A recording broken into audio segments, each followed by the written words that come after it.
Donc, juste déjà pour vous expliquer la fréquence de Voix de Pionnier, hein, c'est un rendez-vous une fois par mois, tous les premiers vendredis du mois, qui démarre à 8h45. Et c'est un événement que l'on mutualise en coopération avec nos collègues des territoires de la Nouvelle-Aquitaine, de l'Île-de-France et d'Angers Technopole dans le Maine-et-Loire. Et vous êtes bien sûr vous venez de plusieurs territoires au-delà de cela, donc soyez les bienvenus. Plus on est nombreux, mieux ce sera. Donc, juste l'idée de vous expliquer ce qu'est Voix de Pionnier. Vous avez dû voir la petite animation qui est résumée dans ce slide-là. L'intention, elle est très simple, hein, c'est de comprendre par l'illustration les nouveaux modèles économiques et nous, plus particulièrement, celui qui nous concerne, qui est l'économie de la fonctionnalité et de la coopération. Et donc, c'est donner la voix à des dirigeants d'entreprises qui ont depuis quelque temps un modèle économique différent de ce qu'on a l'habitude de voir ou qui sont déjà engagés dans des trajectoires de l'EFC comme notre témoin du jour. Donc, c'est vraiment pour permettre de comprendre par d'expériences vécues de dirigeants ce que ça génère dans une entreprise, d'où c'est parti et ce que ça crée comme perspective. Donc, au cours de l'intervention, comme je vous le disais, vous aurez la possibilité d'interagir. On est très nombreux, donc ça risque d'être un petit peu compliqué de pouvoir prendre toutes les questions et les commentaires. Donc, on va faire au mieux. Mais voilà, vous pouvez soit faire vos commentaires et questions dans le chat et de temps en temps, on fera cet échange avec notre témoin, soit lever la main, on vous sollicitera. Voilà. Eh bien, je vais laisser la parole à Corinne qui va présenter notre témoin du jour. Oui, merci Isabelle. Bonjour à tous. Je veux bien que tu remettes le slide de présentation de Jérôme. Donc, on accueille aujourd'hui Jérôme Mougel, qui donc, a créé la société Odyssée Environnement. Alors, Jérôme a toujours travaillé dans le domaine du traitement de l'eau. En ce moment, on pourrait dire qu'il est tombé dedans quand il était petit parce que c'est d'actualité.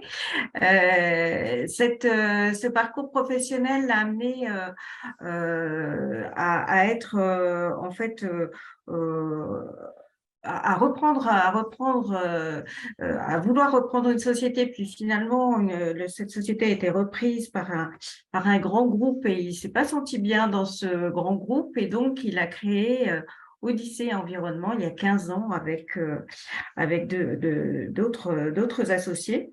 Et puis, il y a 15 ans, ils ont démarré tout seuls. Aujourd'hui, c'est 90 salariés, voilà, présents dans le monde entier. Et donc, vous avez dû regarder la petite vidéo de présentation de l'entreprise Odyssée Environnement, qui s'est fixé une mission pour agir pour une performance éthique de l'eau. Alors, avant qu'on rentre dans le détail, je vais juste proposer à Jérôme, si tu peux enlever le partage d'écran, merci, de préciser en quelques mots ce qu'il a envie de dire sur Odyssée Environnement avant qu'on rentre dans le détail de cette entreprise et de son parcours dans l'EFC. Merci Corinne, bonjour tout le monde. Je crois que le résumé était bien. Juste une précision pour expliquer un peu notre métier quand même, parce que c'est un métier un petit peu difficile à expliquer. On fait du traitement des eaux, mais on ne fait ni de station d'épuration, ni de potabilisation d'eau. C'est important que je précise un petit peu ça. On travaille dans l'eau industrielle. Sans eau, il n'y a pas d'industrie et en même temps, et en même temps, les industriels cherchent à préserver l'eau pour leur activité. Et donc, on travaille sur les effets un peu pervers de l'eau qui sont l'entartrage, la corrosion et les problèmes biologiques. C'est le calcaire, c'est le calcaire que vous avez dans votre bouilloire le matin. La corrosion, c'est la rouille qui peut faire des trous dans les tuyaux et les problèmes biologiques. Le plus connu dans l'eau, c'est la légionelle qui se développe et qui peut créer des maladies et des morts chez les gens. Donc voilà, on travaille sur ces trois aspects-là de l'eau. Et pour traiter ces problèmes-là, on utilise des produits chimiques. Voilà. Alors, géographiquement, juste pour… Alors, géographiquement, on est présent partout en France, je dirais pratiquement partout en Europe, en Afrique du Nord et en Afrique du Sud, et sur tout le continent américain. Alors, Amérique du Nord et Amérique du Sud. Voilà. Alors, États-Unis, Canada, on a une filiale au Mexique, une filiale au Chili, une filiale au Benelux. Et autrement, on a des partenariats avec, on a des coopérations, on fait de la coopération avec d'autres confrères traiteurs d'eau dans une trentaine de pays. Ok.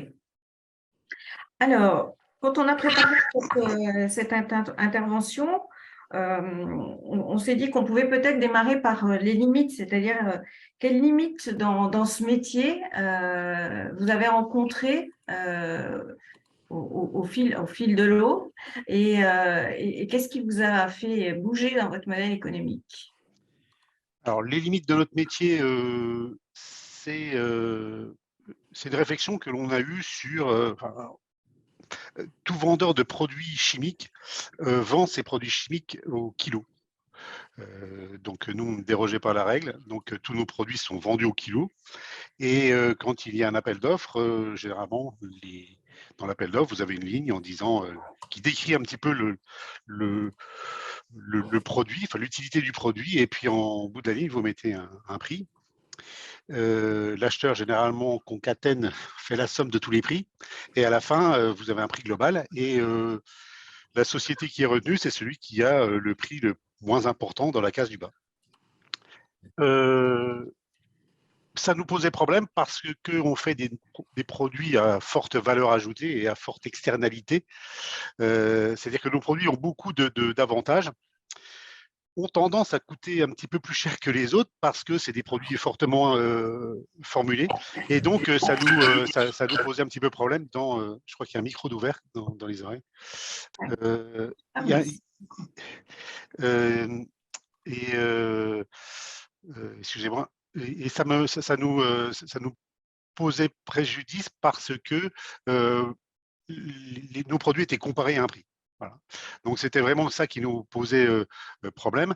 Et le tableau Excel ne permettant pas de départager les solutions, il fallait absolument que l'on sorte de ce prix au kilo. Alors, bien sûr, on a l'habitude de montrer, on faisait de l'EFC sans le savoir, c'est-à-dire qu'on connaissait les propriétés de nos produits et les avantages de nos produits, mais de là à les valoriser financièrement, je fais toujours la différence entre la valeur et le prix, comment donner un prix à ces valeurs.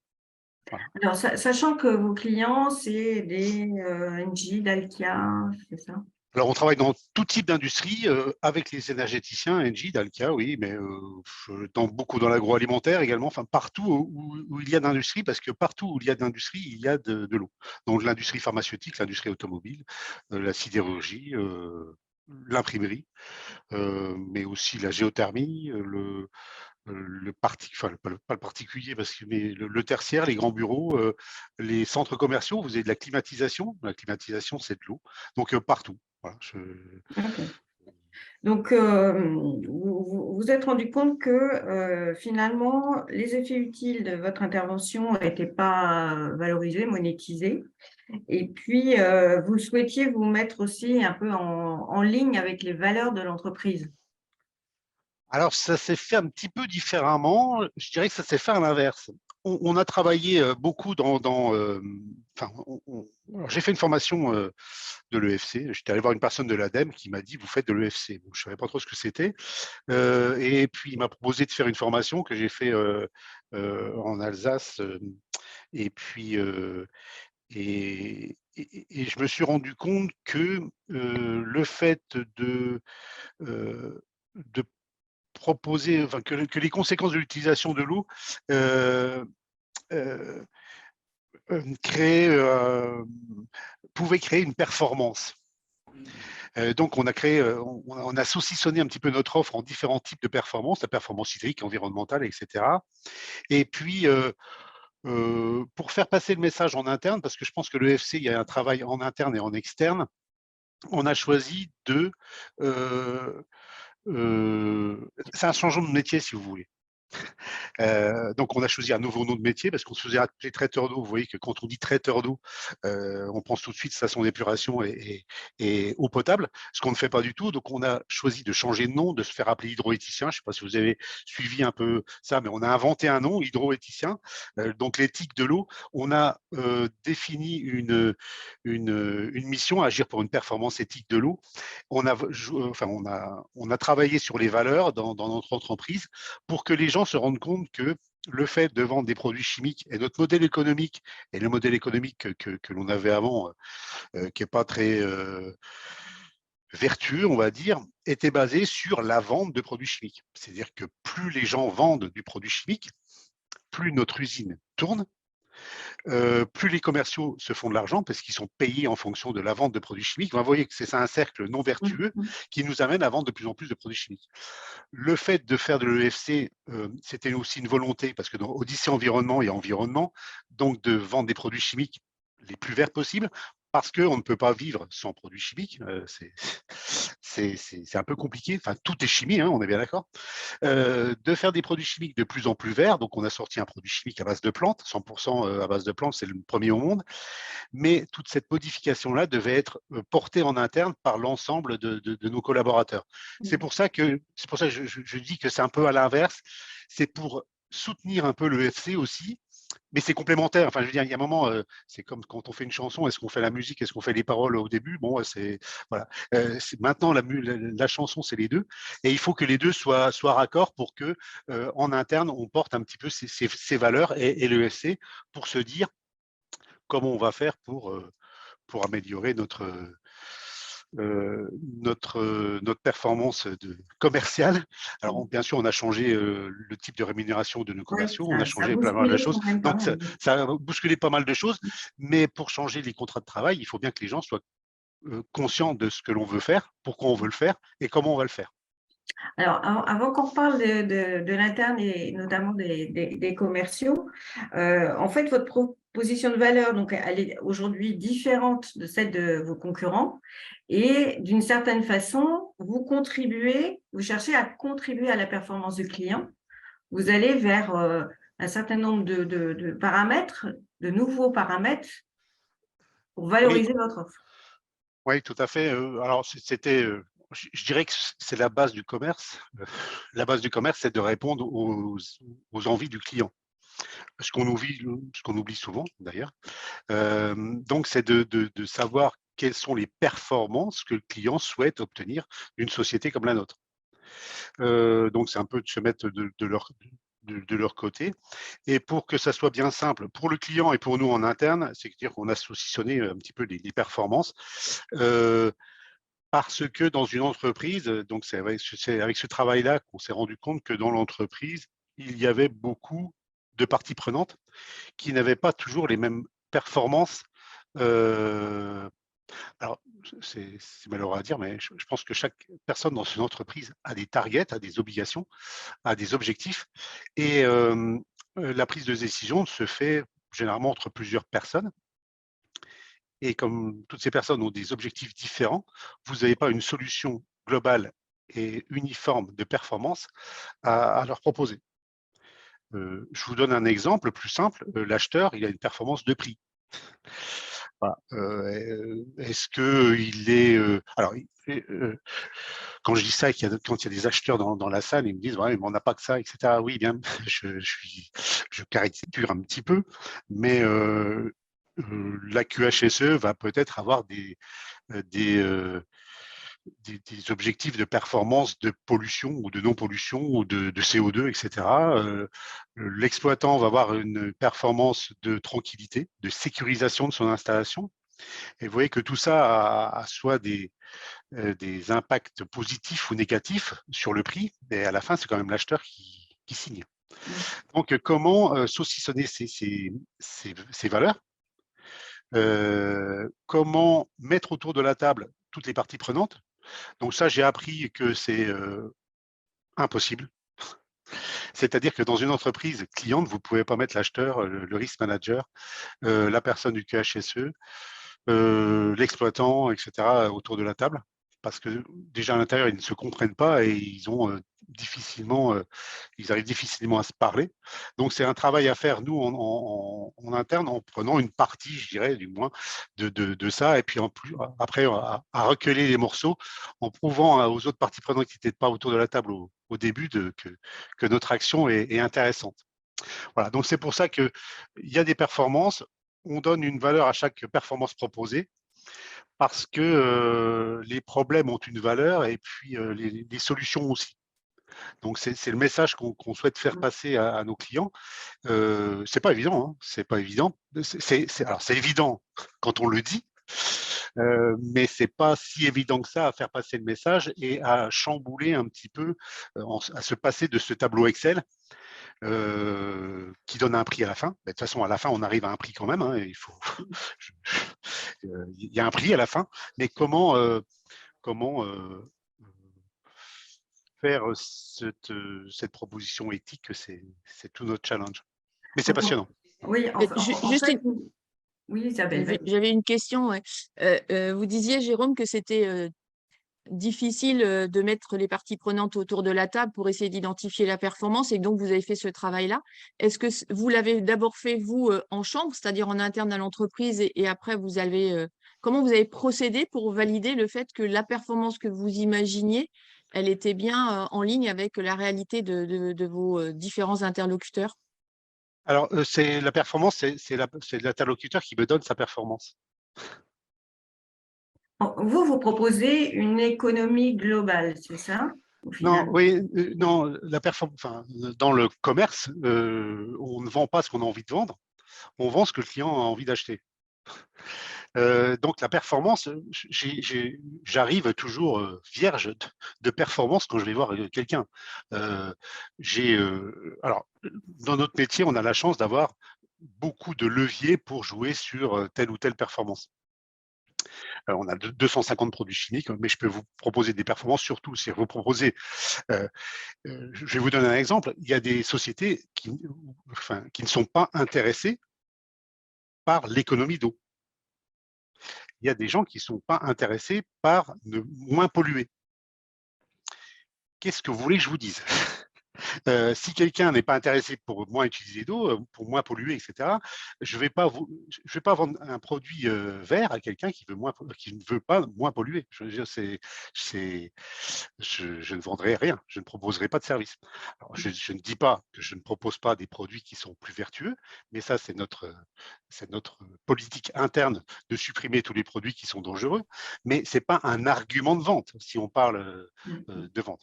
Donc, la performance, c'est la performance que veut le client. J'ai une performance que j'ai découvert il n'y a pas longtemps, mais à chaque fois je la raconte, donc ça fait un moment que je l'ai découvert quand même. J'en découvre toujours des performances. Un client avait un produit d'un concurrent qui n'arrivait pas à pomper, un produit relativement, très visqueux. Donc, la viscosité de ce produit l'empêchait de le pomper. Je lui ai proposé un produit, allez, on va dire équivalent, je prends des raccourcis, mais équivalent, qui était fluide, qui était pompable. Il a utilisé mon produit parce que ça lui posait plus de problème de désamorçage de pompe, etc. Donc, la performance pour lui, c'était la viscosité du produit. Il fallait que le produit marche, mais vous voyez que la performance se cache souvent dans des détails qu'on n'imagine pas forcément, que je n'imaginais pas. Donc, le fait de chercher les performances, j'ai un catalogue de performances, je peux en sortir plein, mais je pense qu'il est important, c'est que le client, lui, trouve sa performance.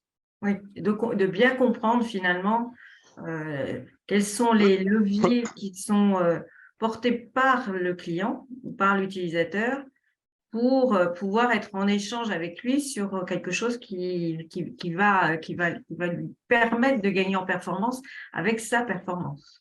Oui, alors j'ai un tableau où je lui défile toutes les performances en vrac, comme ça, pour lui donner un peu des idées, pour lui ouvrir un petit peu son esprit. Mais la performance qui a le plus de valeur, donc de prix, c'est la performance qui intéresse le client. La performance qui n'intéresse pas le client n'a aucune valeur et donc aucun prix. Donc, comment construire une offre financière sur quelque chose qui n'a pas de valeur déjà? Enfin, à la fin, Je oui, propose. oui. Oui. Allez-y, allez-y. Oui, parce qu'on est une société, enfin, on doit faire des bénéfices, on doit faire du chiffre d'affaires, etc. Et c'est important de savoir que on ne peut pas proposer. Enfin, il y a une partie commerciale dans ce que je dis aussi, mais qui est importante parce que c'est par le biais de ce commerce qu'on arrive à faire faire gagner de l'argent et à l'utilisateur et à nous également. Alors partagé. Ce La que je valeur perçois, partagée. ce que je perçois, Jérôme, dans ce que vous dites aussi, quand vous dites j'ai ma liste Excel et puis je leur montre pour qu'ils choisissent, c'est qu'il y a quand même une dimension éducation de vos Ah, utilisateurs clients oui, parce que dans ce que vous faites. éducation, quand vous arrivez à l'acheteur en disant je vous écoute, bon, généralement, l'acheteur, enfin l'acheteur, j'espère qu'il n'y a pas d'acheteurs dans la Votre salle qui vont se interlocuteur, oui. vexer, l'interlocuteur. Quand on arrive en disant voilà, je vous écoute, j'attends qu'est-ce que vous souhaitez, quelle est votre lettre au Père Noël. Bon, alors, il y en a qui déballent vraiment beaucoup de choses, mais d'autres qui sont un petit peu plus timorés et qui ont besoin on leur tienne la main pour leur donner des idées. D'idées. Après, une fois que c'est lancé, etc., les gens se lâchent facilement pour dire tout ce qui ne va pas chez eux. Mais quand vous allez voir quelqu'un, tout va bien. Hein, si vous ne savez pas que ça existe, vous ne pouvez pas le demander. Donc, je les aide un petit peu sur les choses. Genre, je les questionne pour savoir exactement comment on peut améliorer, comment est-ce que ça vous intéresse d'économiser de l'eau. Après, il y a toute la partie, vous savez comment ça se passe ou pas, mais il y a la partie réglementaire qui nous aide beaucoup. Hein, c'est la réglementation qui fait avancer le schmilblick souvent. Donc, il y a les agences de l'eau qui disent à tes entreprises, vous devez diminuer par 2 votre consommation d'eau. Donc là, euh, vous voyez que la valeur de l'eau qui a toujours le même prix, prend une toute autre dimension. Et là, on a des solutions pour permettre de diminuer de 50% la consommation d'eau d'une entreprise. Mais si le client pompe de l'eau dans, dans, dans, dans la nappe phréatique et que personne ne lui dit jamais rien, ça lui coûte rien, il n'y a pas de problème. Hein. Alors comment alors peut-être Corinne, je crois qu'il y a Benoît qui voulait poser une question. Je propose qu'il la pose avant qu'on passe à la suite, ouais. si tu veux bien. Benoît, je te Ouais, laisse prendre désolé, j'en ai le. même plein. Ben oui, mais il va falloir que tu sois Alors, je vais choisir du coup sur ce qui a été évoqué en dernier surtout. Vous avez un catalogue de performance, donc c'est assez intéressant. Est-ce que vous avez tout de suite eu ce catalogue de performance ou est-ce que vous aviez d'abord un catalogue beaucoup plus classique qui a évolué? Et dans ce cas-là, est-ce que vous avez gardé une bonne vieille version pour montrer aussi ce que c'est la différence entre un produit avec telle référence chimique et éléments et en vrai de vrai ce que ça apporte en termes de performance? Est-ce qu'il y a ce comparatif? Est-ce que vous l'avez encore dans vos tablettes ou pour éduquer ou pour Ouais, l'interne? non, la problématique, c'est que la performance, quand vous ne la mettez pas en lumière et que vous ne la mesurez pas, c'est une partie peut-être qu'on abordera là, elle ne vaut rien. C'est-à-dire que quand vous en parlez et que vous ne la mesurez pas, vous ne savez pas que vous l'avez faite. Et donc, le client est comme vous, elle n'a aucune valeur, elle n'a aucun prix. Donc, c'est la mise en lumière aussi de la performance qui est importante. Donc, tous nos produits ont toujours eu ces performances. Oui, mais On est bien d'accord. votre catalogue avant vous dit, enfin, par exemple, ça veut dire que le produit, c'était je vais dire une bêtise, diminuant de viscosité. Enfin, voilà, c'était Oui, sa oui. caractéristique. Alors qu'il est passé à euh, Alors, ouais, quelque mais chose qui permet d'être aspiré, qui permet d'être pompé. Enfin, c'est pas la différence est assez tenue. Les performances existaient toujours et les performances étaient un argument de vente. Chez nos commerciaux, ce que je leur explique, c'est que c'est toujours un argument de vente, si vous voulez, mais l'argument de vente là doit être valorisé. C'est-à-dire que le fait d'avoir combien coûte le fait de ne pas désamorcer une pompe, eh ben, c'est le gars qui va réamorcer la pompe, c'est la rupture de traitement, c'est les problèmes de corrosion parce que vous n'avez pas mis de produit dans l'installation, combien ça coûte ça? Et donc, c'est de mettre en relation cette valeur, etc., cette valeur à un coût et pour pouvoir valoriser cette viscosité. OK. Par contre, chez les commerciaux, c'est pour les commerciaux chez nous en interne que j'ai fait ce catalogue. Enfin, ce catalogue, c'est des slides que j'ai fait en disant voilà, j'ai une performance. C'est quoi cette performance? Qu'est-ce que je veux? Je veux économiser de l'eau. Comment je fais? Est-ce que j'ai des subventions? Par exemple, l'agence de l'eau subventionne le fait d'économiser de l'eau. Donc, il y a des choses qui sont gratuites aussi, subventionnées. Est-ce que j'ai des objectifs? Est-ce que c'est mesurable? Par exemple, si j'économise de l'eau, l'eau coûte 5 euros le kilo. Si j'économise 100 mètres cubes, 5 euros le kilo, 5 euros le mètre cube, si j'économise 100 mètres cubes, j'ai économisé en valeur 500 euros. Donc ça, c'est facile. Et après, vous avez des performances qui ne sont que difficilement valorisables. Je diminue la pollution, on ne la paye pas en France. Hein. Donc, qu'est-ce que ça fait? Par contre, ça a une valeur, le fait de diminuer la pollution, ça n'a pas de prix. Dans certaines sociétés, et de plus en plus maintenant avec le CG, etc., on peut valoriser le prix, on peut valoriser la non-pollution. Donc, toutes ces valeurs-là, ce catalogue-là, c'est toujours de savoir qu'est-ce que vous avez comme performance, comment vous pouvez le valoriser, est-ce que ça a une valeur, est-ce que ça a un prix, et est-ce que ça a un prix? Et quelquefois, c'est des prix qui sont un peu… il faut le chercher, le prix. Il faut chercher le prix de la valeur. Et ça, c'est ça qui est difficile. Et c'est ça qui est difficile à mettre en place. C'est ça qui est difficile à faire comprendre en interne. Et puis, il faut aussi que le récepteur soit conscient que le fait de former des gens, ça permet qu'ils fassent un meilleur travail, par exemple. Et est-ce que vous allez jusqu'à la garantie? Après, je me tais. Est-ce que vous allez jusqu'à la garantie de cette performance en disant, oui, ce que j'aime, promis, votre pompe, elle va pas être justement. oui, ce que j'aime bien dire, c'est qu'on garantit nos promesses. C'est qu'on fait des promesses et on garantit nos promesses. Alors, c'est pour ça qu'on a développé aussi toute une partie digitalisation, ou numérisation plutôt, numérisation, où on numérise toutes les installations et on travaille aussi sur les jumeaux numériques pour savoir où on était dans l'ancien monde, où est notre promesse et à combien de pourcents on est de notre promesse et combien on gagne par rapport à l'ancien monde. Ça permet de mettre en lumière ce qu'on a promis, de dire vous êtes au maximum de ce que vous pouvez faire. Après, c'est ce qu'on appelle une stratégie de traitement en interne chez nous. C'est que vous avez votre installation, on fait une stratégie de traitement pour arriver à valider nos performances. Et derrière, on les mesure avec un système informatique, si vous voulez, des algorithmes, etc., métiers, qu'on a développé justement pour prouver notre performance. Et on se paye. Alors, on se paye, c'est le nirvana, ça. Hein. Mais quelquefois, on se paye sur les économies qu'on fait.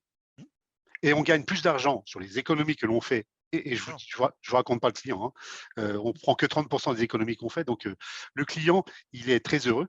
On se paye juste sur les économies que l'on fait. Donc, ce qu'on ne vend pas. Alors, ce concept-là, bon, il faut que la personne en face. Alors, l'acheteur, une fois qu'il a compris qu'il gagnera beaucoup plus qu'en payant sans chercher la performance, c'est gagné. Mais bon, c'est pour ça qu'on est obligé de garantir. Voilà. Ok, merci beaucoup. Est-ce que on peut justement faire un petit zoom sur l'interne? Comment ça a bousculé aussi en interne des collaborateurs ce changement de modèle? Parce que là, on voit que c'est un métier du coup de relation, d'écoute, de compréhension des enjeux du client, etc. Et donc, notamment pour les commerciaux, ça a dû changer aussi pas mal leur référentiel.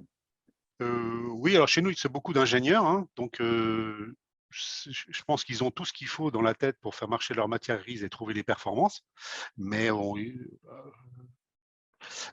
je pense qu'ils étaient un peu encroutés de la vente du prix au kilo, parce que finalement, une vente de prix au kilo, c'est simple. Hein, vous passez, je vous vends un produit, vous l'achetez 5 euros, je vous le vends 4,50 €. Déjà, c'est pas marrant, c'est pas bon, il y en a un qui s'appelait, mais bon, j'ai rien contre les vendeurs d'aspirateurs, mais ça fait un peu vendeur d'aspirateurs, alors que c'est quelque chose de très technique que l'on fait et que nos produits servent à économiser de l'eau, à économiser de l'énergie, à économiser du CO2, etc. Donc, c'est peut-être un retour aux sources. Je dis toujours, c'est un retour aux sources de nos ingénieurs, c'est aussi un retour aux sources de l'acheteur. Parce que l'acheteur, acheter sur un tableau Excel, c'est pas très enrichissant non plus. Donc, qu'il soit partie prenante dans cette recherche de performance, etc., je vous assure, il y en a qui sont vraiment très intéressés. Alors, il y en a qui ne s'intéressent pas du tout, hein, en interne et en externe. Mais voilà, après, on ne va pas scier non plus la branche sur laquelle on est assis. On a monté nos sociétés de zéro, on est 90 maintenant, on ne va pas non plus tout chambouler chez nous, mais on propose à nos clients de passer vers ce système de contrats. On revoit tous nos contrats, donc on revoit, c'est ce que je vous disais, les contrats de travail de nos salariés aussi, pour les détacher de cette vente. C'est-à-dire que d'un côté, vous ne pouvez pas dire faut vendre mieux et être payé en fonction du kilo de produit qu'ils vendent. Donc, je pense que c'était assez… Enfin, on était très contents et tout le monde est très investi là-dedans, aussi chez Odyssée Environnement, même si c'est compliqué. Mais le fait de changer aussi son contrat de travail, d'accepter d'avoir un contrat de travail qui est basé sur le vendre mieux plutôt que le vendre plus, c'est quand même un signe assez intéressant chez nous en interne.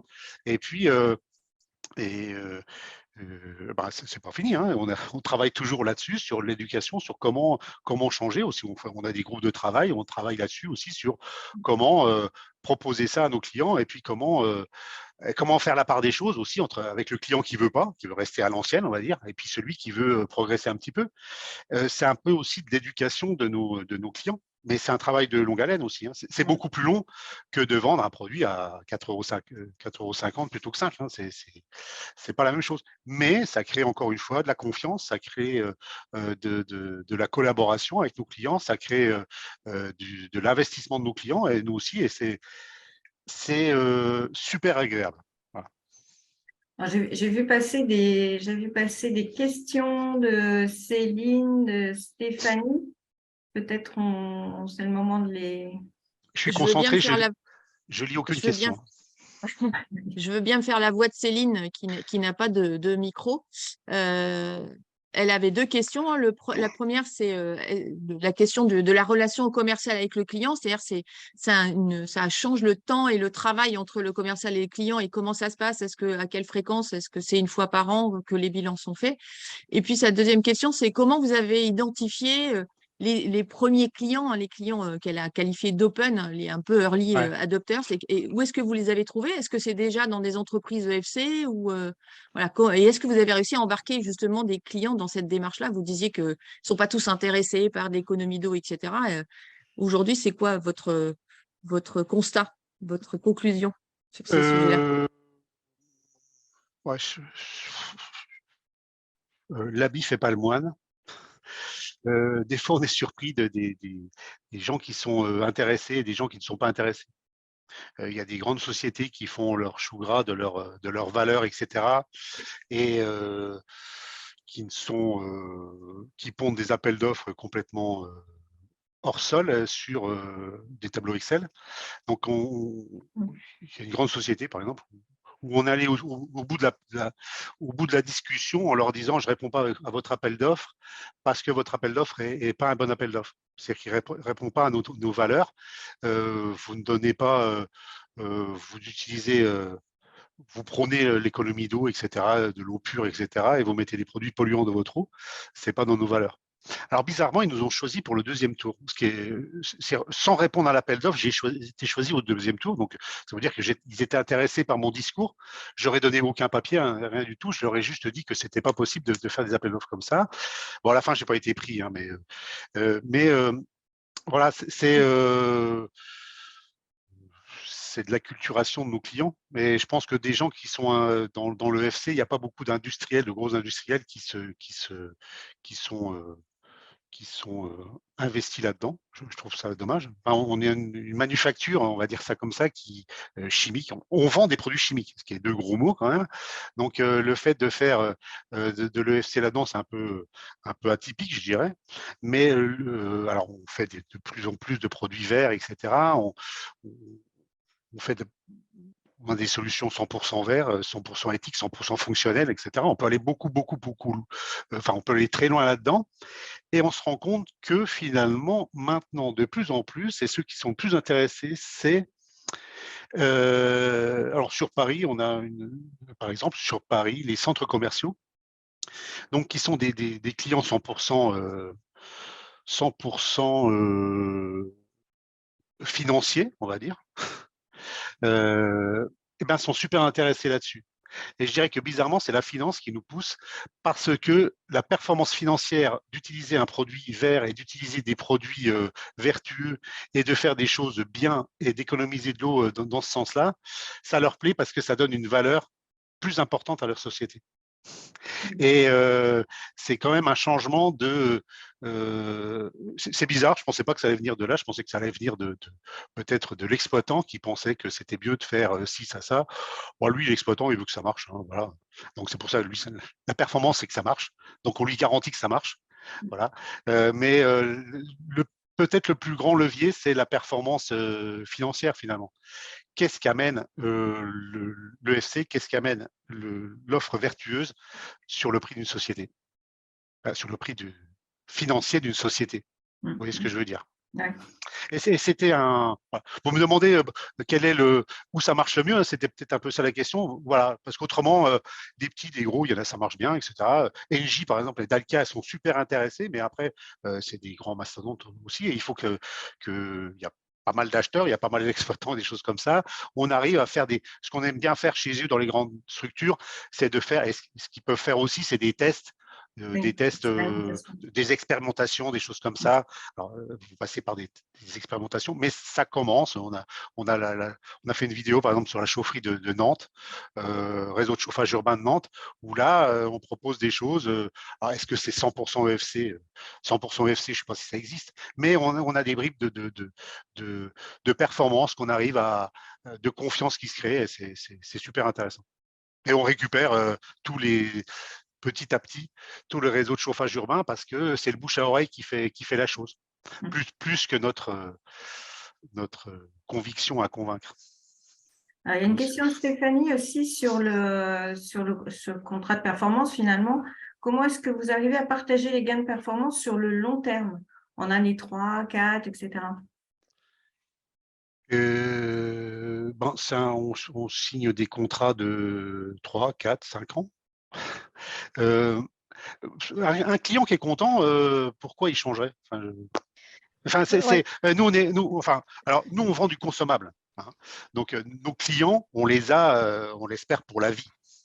C'est-à-dire que il faut que on est jugé sur les résultats, si vous voulez. Mais ça, c'est dans notre ADN. On sait si on fait mal notre boulot, on est viré. Voilà. Donc, si vous faites une promesse et que vous garantissez la promesse et que la promesse est tenue, pourquoi que le client il trouve bénéfice à gagner de l'eau, que tout est garanti, Alors, c'était plus spécifiquement sur, en fait, comme il y a une référence, en fait, vous vous basez sur avant vous et après vous. Une fois que vous avez amélioré, par exemple, réalisé d'importantes économies énergétiques ou économies d'eau, les économies, elles ont déjà été réalisées. Donc, est-ce que vous arrivez à vous dire, souvenez-vous, il y a 3 ans, vous consommiez tant. C'est par rapport à ce que vous avez évoqué sur le partage des gains, les fameux, voilà, les 30%. Alors, je vais On sait que pas. c'est difficile, on sait que c'est complexe. C'est pour ça que. Oui, alors je vais pas vous donner toutes les ficelles de notre métier pour que nos clients utilisent notre savoir-faire, si vous voulez. Mais alors, je vais vous donner un secret. Ce qui intéresse le client, c'est pas ce que l'on fait. Ce que l'on fait, les produits chimiques, enfin, ce que l'on fait, ça n'intéresse personne. Enfin, je pense que c'est comme quelqu'un qui achète une voiture. C'est pas l'achat d'une voiture qui l'intéresse. Finalement, c'est de se déplacer d'un point A à un point B. Moi, ce qu'ils achètent chez moi, c'est la sécurisation de leur installation. Donc, l'industriel veut que son installation fonctionne. Après, ce que je mets dedans, etc. Si le prix a une valeur, enfin, si le prix est acceptable et qu'il en a pour son argent, c'est peut-être ça aussi. À la fin, oui, il sait qu'il paye quelque chose, il paye une garantie, il paye une tranquillité. Et c'est à nous de lui montrer aussi que cette tranquillité est là. C'est pour ça qu'on a développé toute une partie de numérisation et que, alors, contrairement aux Américains, on a d'autres sociétés qui font à peu près la même chose, mais chez nous, tout est ouvert. C'est-à-dire qu'il a la même vision de son installation que nous, on l'a. C'est important parce que c'est cette confiance-là, il peut nous juger, et quelquefois on vend notre prestation aussi, il nous juge, il nous note, il voit notre performance en direct live, si vous voulez. Il voit toutes nos erreurs. Il voit s'il y a eu un petit problème de remplissage de bac à réactif, par exemple. Il voit si l'adoucisseur ne fonctionne pas. C'est-à-dire qu'il y a une parfaite transparence et il sait en permanence, parce qu'une installation, une installation qui fonctionne à 100% tout le temps, ça n'existe pas. Hein. Donc, il y a quelquefois des problèmes. Il y a une partie servicielle aussi qui rentre en ligne de compte là-dedans, hein, bien sûr. C'est-à-dire que quand on utilise moins de produits, ben, il faut surveiller que les produits sont bien. Il y a pas mal de choses qui viennent en ligne de compte là-dedans. Et la partie… un exemple, on augmente de 5 à 10% de notre chiffre d'affaires depuis 3-4 ans sans augmenter la vente de produits chimiques. C'est-à-dire qu'on vend, il y a une partie servicielle et une partie économie de produits et une partie marge qui se développe sans vendre plus de produits. Et ça, c'est une fierté pour nous parce qu'on arrive à faire plus de chiffre d'affaires en vendant moins de choses. Bon, bien sûr, il y a du service, etc. Il y a de l'investissement qui est fait dans le numérique, etc. Mais c'est aussi la garantie pour le client que son installation fonctionne et n'ait pas de problème. On vend du zéro emmerde pour… Alors, il y a déjà quelques points communs dans ce que vous avez dit avec des témoignages qu'on a eus précédemment. C'est, vous choisissez quand même un peu vos clients. Faut qu'ils soient en ligne avec vos valeurs et qu'ils comprennent ce que vous proposez quand même un peu. Et puis, deux, vous gagnez en performance économique, en marge avec ce modèle-là. Ouais. Enfin, on choisit nos clients, c'est eux qui nous Oui. choisissent. Hein. On a 3000 clients et on leur parle de l'EFC, etc. Ils basculent pas, c'est pas grave. Hein. On sait faire sans faire de l'EFC. Hein. Encore une fois, mais c'est aussi un point commun avec les entreprises qui sont dans cette trajectoire EFC, c'est que c'est pas une bascule à 100%, c'est quelque chose qui se met en parallèle d'une activité classique, évidemment, pour pouvoir petit à petit aller vers cette offre qui est plus en ligne avec ce que vous avez envie de faire de votre entreprise, quoi. On a sorti un nouveau produit qui est un produit vert qui s'appelle l'Audi-Life, qui a été labellisé Solar Impulse, qui est un produit 100% vert qui remplace les produits pétrochimiques ou d'extraction. Donc, bien sûr, c'est un produit vert. Donc, tous les produits verts sont toujours un peu plus chers que les produits issus de la pétrochimie, etc., parce qu'on en produit moins, parce que c'est plus compliqué, etc. On a fait une EFC, on a investi beaucoup d'argent là-dedans. On a eu le Grand Prix du ministère de l'Environnement, etc. C'est un super produit. Et on a du mal à le vendre, mais on utilise l'EFC pour le vendre. C'est-à-dire que c'est… Donc ça, c'est intéressant parce que c'est… je crois qu'on va… Enfin, on est en train de basculer en force le produit, c'est-à-dire se dire, vous devez utiliser notre produit parce que c'est bon pour l'environnement. Donc là, on change un petit peu de choses. On dit, voilà, c'est une performance et cette performance-là, vous devez la prendre. Et comment on fait pour que chez vous, vous utilisiez ce produit vert, etc. Parce que je reviens un petit peu dans notre mission, c'est agir pour une performance éthique de l'eau. Donc, il y a agir au départ. Et donc, c'est comment on fait pour agir, pour économiser de l'eau. Et là, vous voyez, on fait une deuxième bascule, si vous voulez, c'est qu'on prend notre destin en main de vendre des produits verts. Et ça permet aussi d'appuyer aussi chez nos clients en disant, si vous trouvez que c'est cher, rentrez dans l'EFC et on va vous dire que le plus que vous payez pour un produit vert, responsable, etc., tout ce que vous voulez faire en France, il a 1000 avantages. Comment on fait pour que cette augmentation-là soit compensée, valorisée par autre chose? Et c'est super intéressant parce que ça permet aussi de questionner ses clients. Et encore une fois, je vous disais que les centres commerciaux, etc., à Paris, il n'y a eu aucun problème. Aucun problème. Et moi, je trouvais ça intéressant de voir que c'est toujours un problème d'argent, enfin de budget, mais finalement, ceux qui ont moins de problèmes de budget, c'est ceux qui sont financiers et qui voient un peu derrière ce qu'il y a ce prix facial d'un produit qui est plus vertueux, mais qui donne derrière, enfin, je pense qu'il y a une révolution quand même sur la valorisation d'une entreprise. Une entreprise vertueuse sera plus valorisée qu'une entreprise non vertueuse. Et je pense que cette bascule-là est en train de se faire et ça rentre un petit peu dans les performances de l'EFC également. Alors, il y a quelques questions sur l'innovation. Donc, ça a quand même généré de l'innovation chez vous, alors au travers de ce produit-là, et aussi au travers des applications numériques. Ça a créé de nouveaux métiers dans l'entreprise? Oui, c'est pour ça qu'on s'est appelé hydroéthicien, parce qu'avant, on était des pauvres chimistes, et on devient des mécaniciens, des informaticiens, on fait du marketing, on apprend à expliquer ce que l'on fait. Oui, il y a pas mal de choses. On investit 6 à 7% de notre chiffre d'affaires en R&D tous les ans. Donc, on a toujours investi, toujours. On disait, je vois une question là, vite fait, est-ce qu'il y a un taquet de performance? Est-ce qu'il y a des performances? On en découvre tous les jours. Là, par exemple, on est beaucoup impliqué sur les jumeaux numériques pour savoir comment, comment faire des promesses et comment les appliquer et comment coller vraiment à la réalité pour savoir comment les installations fonctionnent. Donc, on investit beaucoup, mais ça, c'est dans notre ADN, c'est pour se battre. On veut être numéro 1 européen en 2026, donc il faut qu'on s'améliore et on se bat contre des multinationales. Donc, c'est par cette fuite en avant de l'innovation qu'on arrive à trouver des nouvelles solutions et prendre des nouvelles parts de marché. Mhm. Alors, on a parlé un petit peu de coopération, à la fois avec le client. Est-ce que vous avez des exemples de coopération qui peuvent être partagés là? Oui, alors la coopération, j'ai toujours du mal à faire une définition de la coopération et de savoir à quel moment on coopère, à quel moment on trouve, on fait de la coopération. Chez nos clients, je pense que la coopération, c'est quand on arrive à une espèce de symbiose en disant on est dans le même bateau, quoi. Ce qui est important de savoir, c'est que la performance, c'est pas nous qui la trouvons, on la trouve ensemble. Et c'est cette coopération-là. Quand vous me disiez, on a un catalogue de performance, moi, je n'ai pas de catalogue de performance. La performance, elle intervient en discutant avec le client.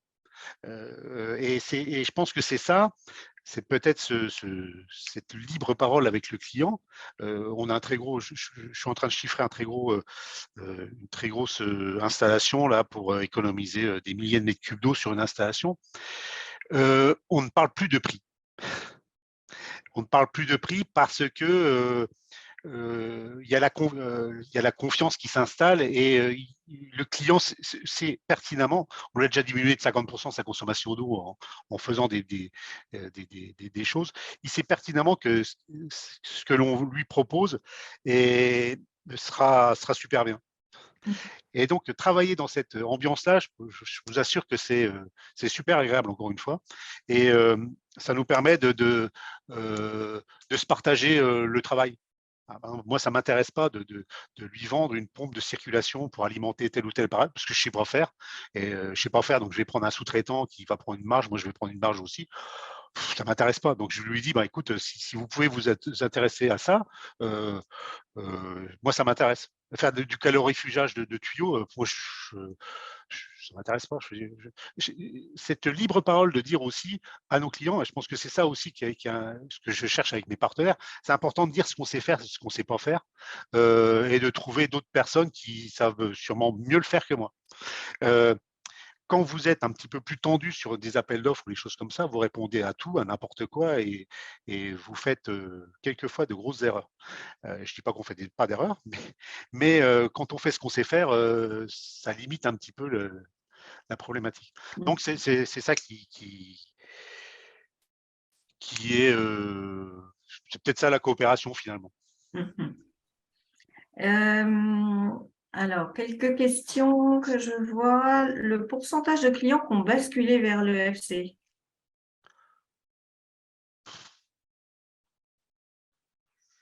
Je ne sais pas, 10, 20%. Et 40% du chiffre d'affaires. Ouais, mais ça peut être intéressant de savoir ça aussi. Alors, ouais, je sais pas. C'est difficile à. Je ne sais pas dire si notre discours nous permet d'avoir de nouveaux clients, même pas EFC, même pas par le biais de l'EFC, parce qu'on progresse toujours, etc. Est-ce que ça nous donne une certaine légitimité à parler de ça et puis donc une certaine aura, etc. Mais on voit par exemple à l'export explose actuellement, hein, et on voit à l'export, et on pensait que c'était plutôt quelque chose de franco-français, notre discours, etc. Tous nos Engie, par exemple, on a une call avec Engie, avec tous les responsables monde de Engie, parce que le discours les intéressait. Et on voit aussi que vendre notre produit à l'étranger, les sociétés étrangères qui nous achètent nos produits aussi pour ce discours-là. C'est-à-dire que pour cette façon de penser les choses et de proposer des solutions aux clients. Et je pense qu'on va vendre aussi, on est en train de développer l'internationalisation de notre système de suivi à distance. Ils sont intéressés pour ça. C'est-à-dire on n'est plus seulement chimiste, hein, on fait de l'informatique, on fait des choses comme ça. Et alors on fait de l'informatique avec une société avec qui on coopère. C'est le cas de le dire aussi. C'est-à-dire que là, c'est un fournisseur et on coopère. Il n'y a pas de contrat, il n'y a rien du tout, mais on travaille main dans la main et ça se passe super bien. Voilà. Et ils comprennent notre métier, on comprend le leur, mais c'est super. Oui, un exemple, on ne voulait pas prendre d'informaticiens chez nous. Alors, on en a quand même 2-3 hein, qui font, mais notre CRM perso, tout ce que l'on a comme logiciel, etc., c'est nous qui les faisons en interne chez nous. On ne veut pas de personnes qui fassent de la communication, qui fassent de l'informatique, etc., chez nous directement, pour ne pas être cloisonné, pour être beaucoup créatif. Donc, on essaye de faire des mi-temps avec des personnes. Alors, c'est virtuel, hein, mais ils ont une adresse mail de chez nous et ils sont moitié Odyssée, moitié hydroéthiciens et moitié de leur société, si vous voulez. C'est virtuel, mais dans la tête, ça change un petit peu les choses et ça leur permet de comprendre un petit peu mieux ce que l'on est. Donc, cette coopération-là, c'est super important pour progresser. Est-ce qu'il y a des questions que j'aurais ratées dans le fil de discussion que vous avez envie de poser?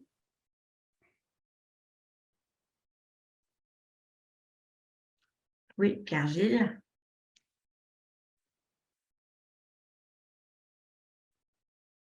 Allez-y, Pierre-Gilles. C'est votre son, vous avez votre oui, micro. Voilà. Oui, bonjour. Bonjour, Pierre-Gilles Point, ADI Nouvelle-Aquitaine, un collègue de Sébastien Graal et d'Aline Huro à l'ADI. Je vous appelle du Pays Basque, j'accompagne les entreprises du Pays Basque. J'avais une question, peut-être que je ne suis pas sûr de tout avoir bien écouté, mais est-ce que vous avez évoqué l'aspect d'avoir montré à vos fournisseurs qu'un autre marché est possible et donc les inciter à innover sur les produits qu'ils peuvent vous proposer, peut-être en termes d'éco-conception, voire développer de nouveaux produits pour vous, avec vous? Est-ce que ça arrive? Produits ou services, hein. Je n'ai pas trop compris votre question. Est-ce que le fait d'avoir montré qu'avec l'EFC, un nouveau marché existe pour vendre autre chose à vos clients, Oui. ça vous amène à montrer à vos fournisseurs habituels, qui fournissent aussi vos confrères, que finalement d'autres produits peuvent être éco-conçus, conçus différemment pour adresser ce marché-là que vous avez défriché, quoi. Et que finalement, il y a un volume suffisant pour eux pour innover et aller vous proposer des produits exclusifs ou des services exclusifs qui sont adaptés à vos clients finaux. Ou est-ce que c'est vous qui faites ce travail-là? Oui, d'accord. Donc, tous les produits sont inventés, fabriqués et réalisés dans notre siège qui est près du Mans, à Recueil. Donc, on a 100% la maîtrise de nos produits. Alors, c'est plutôt les matières premières de vos fournisseurs. Alors, les matières premières aussi, on devient aussi producteur de matières premières avec notre produit vert. C'est-à-dire que ça fait 10 ans qu'on développe ces produits-là. Et donc, on veut aussi avoir la maîtrise des matières premières, et des matières premières faites en France avec des produits français, etc.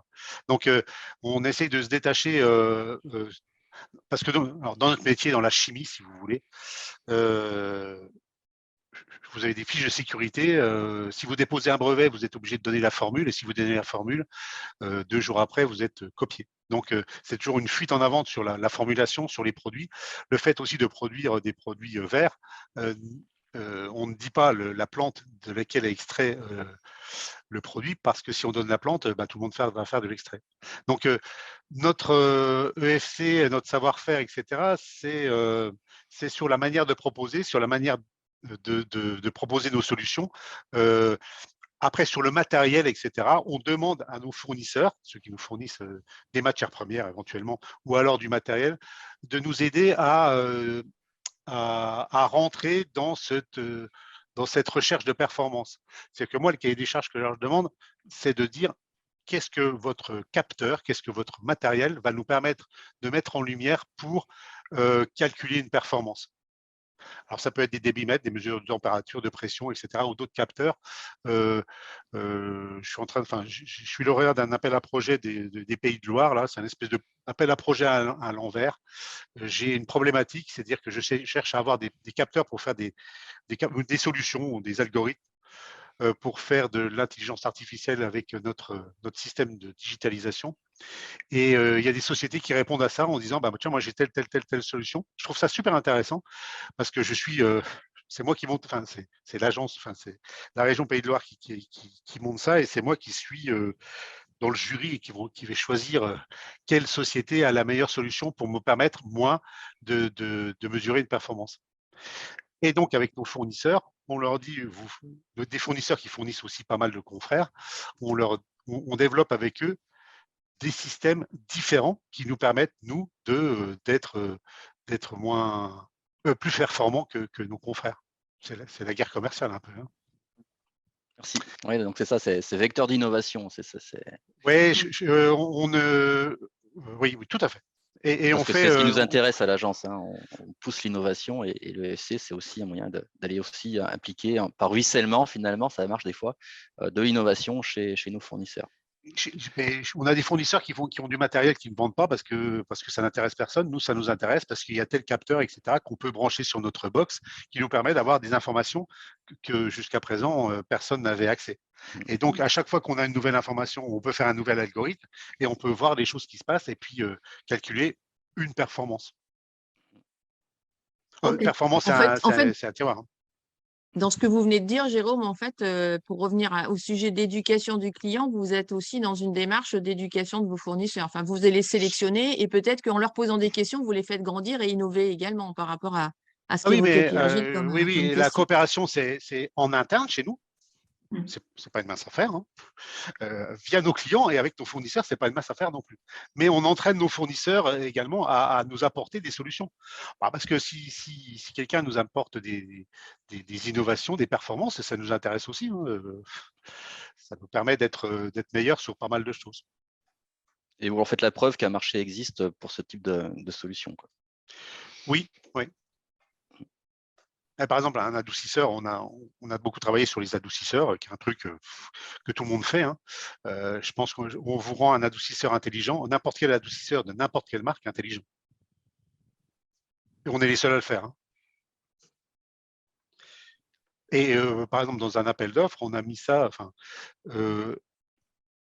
indirectement, les grands énergéticiens, ça fait bientôt 10 ans qu'on a mis tout ça en place. Hein. Dans les appels d'offres, les énergéticiens ont intégré cette partie digitalisation. On était les seuls à le faire.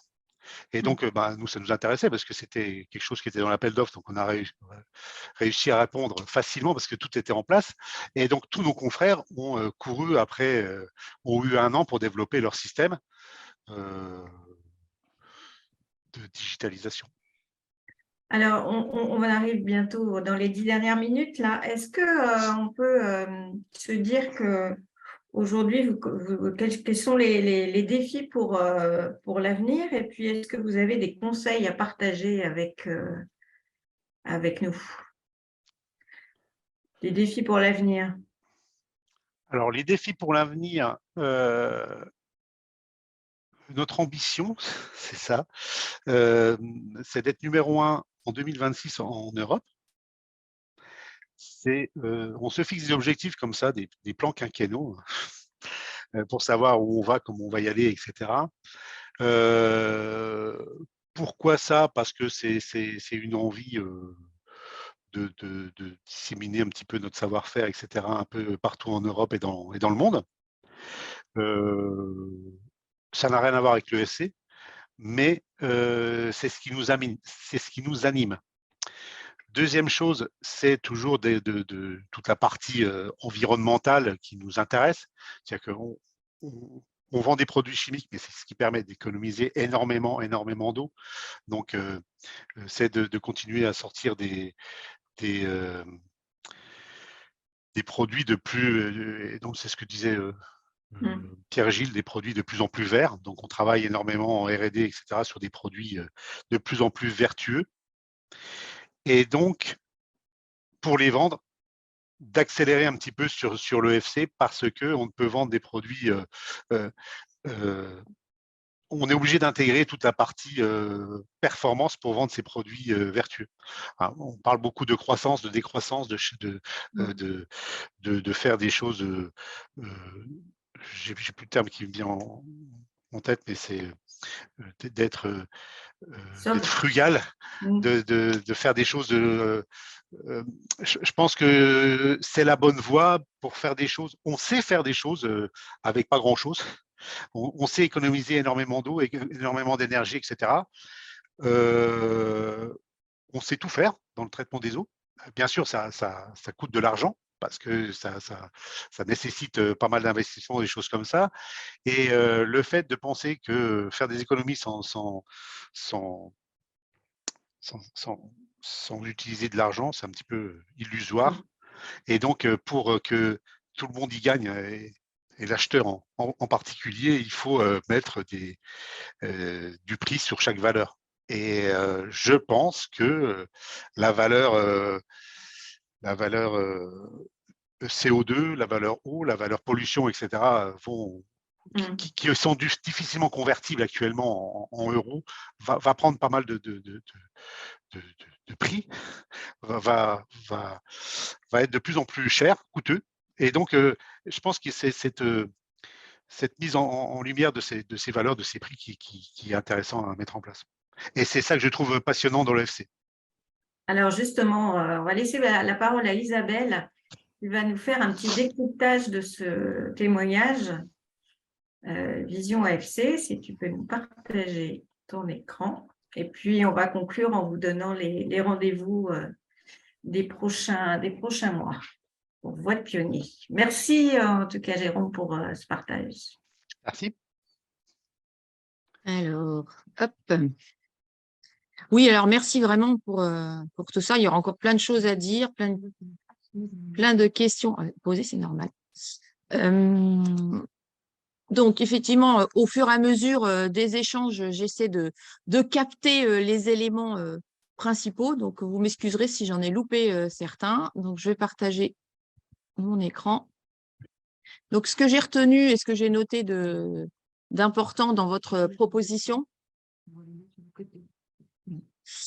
c'est que vous êtes allé vers une proposition de valeur qui est vraiment cherchée à sortir de cette notion de volume et de guerre des prix avec ce que vous disiez. Hein, vous étiez dans une guerre des prix alors vous aviez déjà un produit d'une qualité supérieure. Vous y êtes allé en développant cette offre servicielle qui est intégrée, hein, donc de vraiment avoir un contrat de performance dans lequel vous partagez avec le client ce que vous cherchez à atteindre et où il y a cette notion encore une fois, de transparence, mais aussi de confiance. Vous ne l'avez pas dit, mais on la sent bien transparaître dans tous vos propos, dans ce qui se passe dans la relation avec client. Et vous avez aussi soulevé ce sujet de dire les clients qui viennent vers nous, finalement, ils ont compris que c'est aussi un moyen de valoriser leur propre entreprise. Ça, c'est un élément qu'on n'a pas souvent entendu, mais qui est aussi extrêmement important. C'est l'effet rebond que ça peut avoir positif sur votre client. Vous parlez des effets utiles, hein, forcément, de voir un peu finalement qu'est-ce que ça permet, cette transformation, à la fois sur vos clients, mais sur la planète et aussi sur votre performance financière. Mais vous avez bien expliqué que finalement, la révélation de la performance, elle n'est pas toujours évidente pour le client.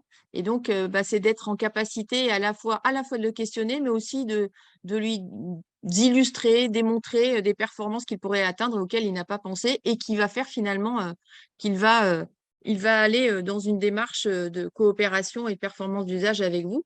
Alors, j'ai aussi bien noté que j'ai mis en dynamique, c'est-à-dire que c'est jamais fini en fait. Chaque client étant différent et puis le contexte, son environnement changeant, ce qui est une performance à un moment donné évolue en autre performance attendue. Donc, c'est aussi des choses qui sont à bien intégrer, c'est que c'est quelque chose d'assez vivant.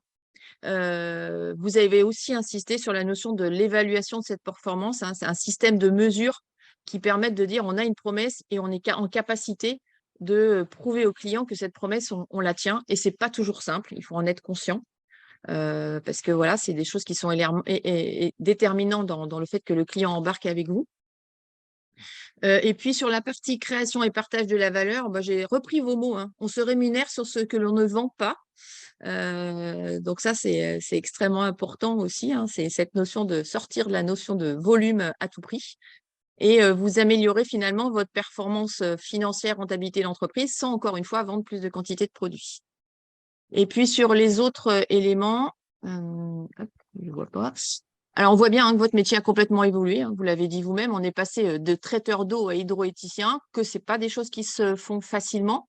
Il faut déjà communiquer. Alors, j'aurais presque envie de dire, il faut faire de la pédagogie au-delà de communiquer. Ça change le mode de commercialisation.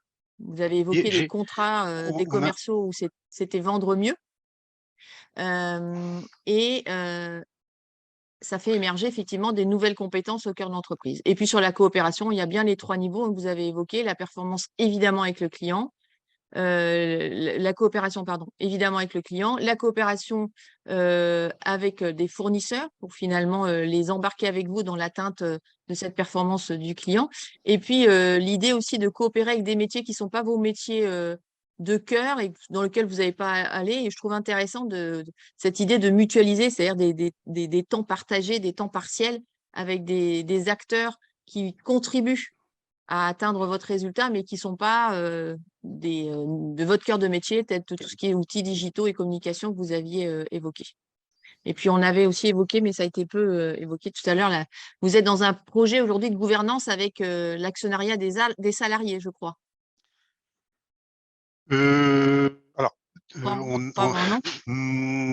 on a 15 actionnaires chez Odyssée Environnement. Tous les actionnaires travaillent chez Odyssée Environnement. Voilà. Okay. Et voilà, donc 15 sur 90. Oui, donc c'est plutôt très bien. Voilà, on va vous remercier pour ça, encore une fois, Jérôme. Avant qu'on se quitte, alors, 2-3 petites choses. Les prochains rendez-vous, si j'arrive à changer ma page. Voilà. Donc, prochain rendez-vous le 3 mars avec le groupe Reliance, donc, qui est un groupe assurantiel qui s'adresse en grande partie principalement à la sphère publique et aux grandes collectivités. Et on va aussi aborder ce sujet de la coopération et de la performance d'usage avec des collectivités. Donc, un sujet aussi très intéressant.